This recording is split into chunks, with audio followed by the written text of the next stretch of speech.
problem because it's symmetric. So we simply symmetric, and by the way, when we say symmetric, we talk about symmetry in the geometry and symmetry in the loads. Because I could get you a problem that's symmetric in the geometry, but the loads are not equal. Okay, so this is perfectly symmetric. So the total value of the loads is 30, 30, 30, that's 90, 15, 15, so that's 120. So here this will be a 60 K and a 60 K. Okay? Right. From where shall we start? We said we will start from a joint at which we are starting here by vertical joints, as I mentioned. So this is, we start with a joint that has only two unknowns. Okay? Right. Where shall we start? A or G? No? Because it's perfectly symmetric, so actually I only solve half of the truss. I don't need to solve the full truss because everything will be a mirror. But before we start, could you tell me which member here is a zero member? I'm telling you it's only one member. Which member is a zero member? JD. JD. Why? Because simply speaking, I'm not having a load here, and there is only one member acting with a component in one direction. There is no load at G. At joint J. There is no load. Okay? And there is only one member acting with a component in one of the two axes. So JD, because it's vertical, and there is nothing else vertical other than it, and there is no other member with a vertical component even. And there is no diagonal member. Okay, like this situation. Yeah, here, if I look here, somebody could say that JC is a zero member, no? Because ID is there, so it can have a force. Okay, so this is a zero member, so I know it from the beginning. So if I start with joint A, I solve joint A. First thing I have to draw it. This is FAH, FAB, 15 going down. Okay? What's that angle? This is the angle that you ladies like, which is the 45 degrees angle. 20 and the height is 20. Alhamdulillah. So this angle is 45 degrees. Okay? For the people who are confused between the sine and cosine, that's good news. Okay, so sigma fx or fy should I start with? Why? Why? Why? Since 15 given. Because there's only one unknown in the y. Okay? So sigma fy equals 0, which is equal to fah sine 45 minus 15. Therefore, fah is equal to 15 root 2. Okay? 15 times root 2. So I'll write it here as 15 root 2. Again, take my personal advice, always write the stuff on the truss itself. This will help you a lot. Okay? Right. Then sigma fx for the same point equals 0. It's equal to FAB plus the component of FAH, which is, so FAH is 15 root 2 times cosine 45. Therefore, FAB is equal to negative 15. So this will be negative 15. Just by looking here, by the way, at joint B, just by looking at joint B, I know that BC is negative 15 1. You agree? Very clear. This is equal to that. Must be. There is nothing else here. There is no diagonal member acting at B. Okay? And also by looking at B, this 60 is causing a compression of negative 60 right now. Do you agree? If you go and solve joint B, you want to write it? That's right. Joint B.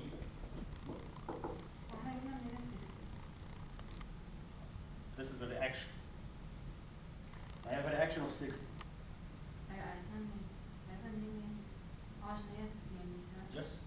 total is 120 and it's perfectly symmetric, so 120 over 2. Or else go and take sigma moment about B and then get F, then sigma Fy, and then get this. Okay? But I'm using symmetry in my favor. Yeah? So I have the 60, I have FBH, I have FBC, and I have the 15, which is compression here. So from that, you will know that these are having these values. So sigma Fx will get this FBC, sigma Fy will get FBH. As simple as that. Okay? Fine. Then, after that, I can do joint H. Joint H. What will happen at joint H? I know that I have a tension of 15 root 2 at an angle of 45 degrees.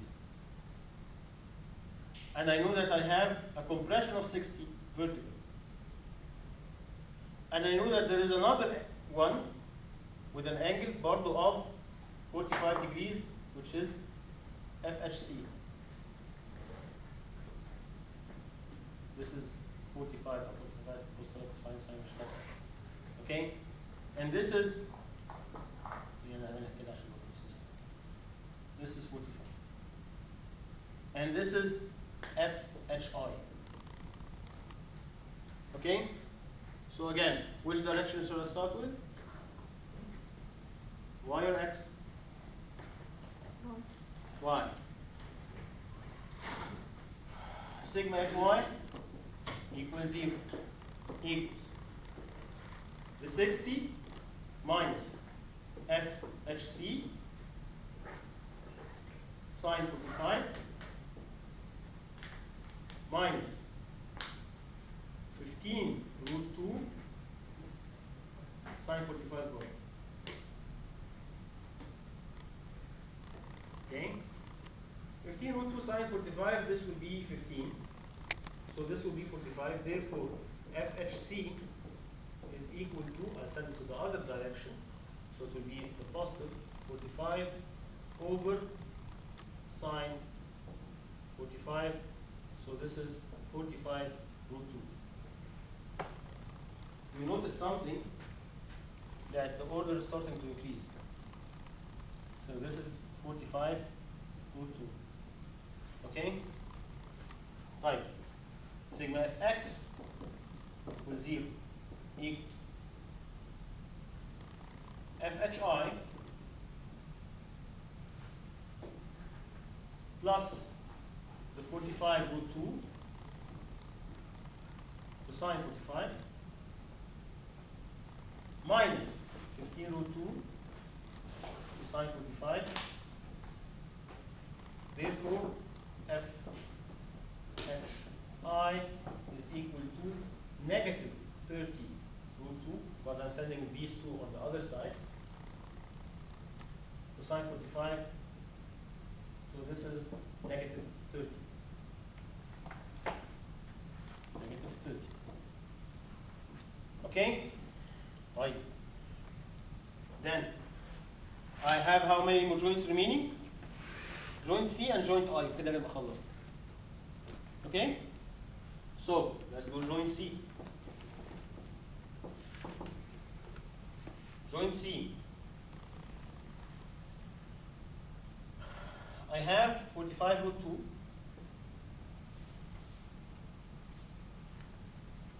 I have 15, and this angle is 45. I have the 30 coming down. And I have FIC. And I have FCD.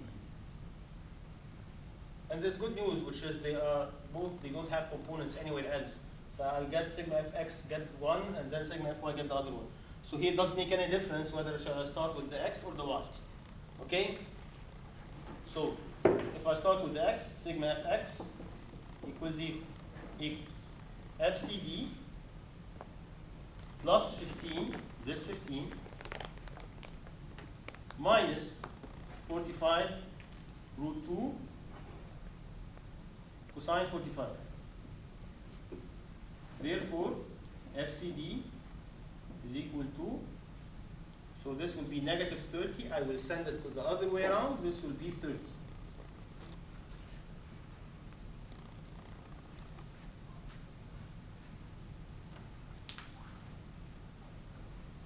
And we'll talk a little bit, we'll comment a little bit on this thing. Why is it this negative and why is that negative? Why is that positive? We'll talk about it.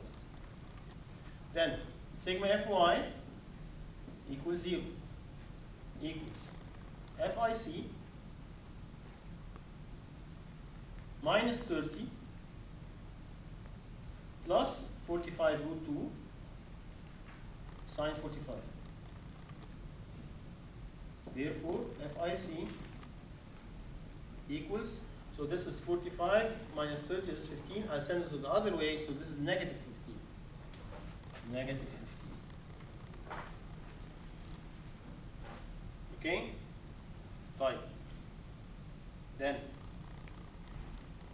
so this is your joint I, and then I'll talk about this truss. Joint I. When solving this thing, you notice something. I always write the joint, draw the free body diagram, sigma fx or fy, and work. You must show me where you get the number from. Okay? And you must tell me that which joint is that, and what's the free body diagram of that joint. You get what I'm saying? This is very important to trace your mistakes, or else I will just grade the final answer. I cannot give you any credit for whatever you have done. Okay? Fine. Joint I. Joint I have a 30 coming this way, a 15 coming like that. So you can see that always I draw the arrow. If a compression, the arrow is going into the point. If it's a tension, it's coming out of the point. Okay?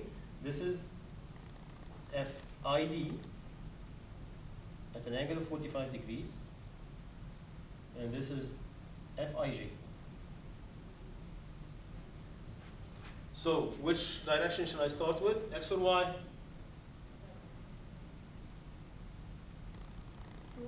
Y. Get Fid. Then go on to the X and get Fij. So, sigma Fy equals 0 equals the 15 plus Fid cosine sine 45. Therefore, Fid is equal to negative 15 over sine 45. So this is negative 15 root 2. Okay? Negative 15 root 2. Then sigma fx equals 0 equals Fij plus 30. Then I'll have the negative 15 root 2 cosine 45. So this will be 15. 30 minus 15 is 15. I'll send it to the other way. Therefore, Fij is negative 15. So this is negative 15. Right. We said everything with a mirror. This will be a negative 15. This is a negative 15 root 2. This is a 30. That's a negative 15. Negative 30. 45 root 2. Negative 60. Negative 15. Negative 15. And 15 root 2. Physically speaking, does it make sense? In this example, the answer to the question is not that straightforward. In a very classical case, where my supports are at the ends, and if the support was at A and G, then you will expect that all, because this is what we call a simply supported truss, if it's that case. So you'll expect that all the lower chords will be tension, all the upper chords will be in compression. Okay? And the maximum tension and compression will be exactly in the middle. This dial, it's a little bit different. Why? Because this is having cantilever ports. Okay, the support is here at F, not at G. So this port is a cantilever, and the support is at B. So this port is cantilever. Okay? So this will cause that this wants to actually bend like that. However, it's getting, again, loads from the inside. It's recovering the tension phenomena here at the middle and the compression phenomena here at the middle. Okay? So this is why, I mean, you will feel that the numbers are a little bit weird. It was negative, then became positive, and here it was positive, then it became negative. Okay? This is the situation. But by the way, this is good engineering. Why is that? Because if they had the supports at the far ends, you'd have a very high tension force at the middle here, and a very high compression force at the middle here.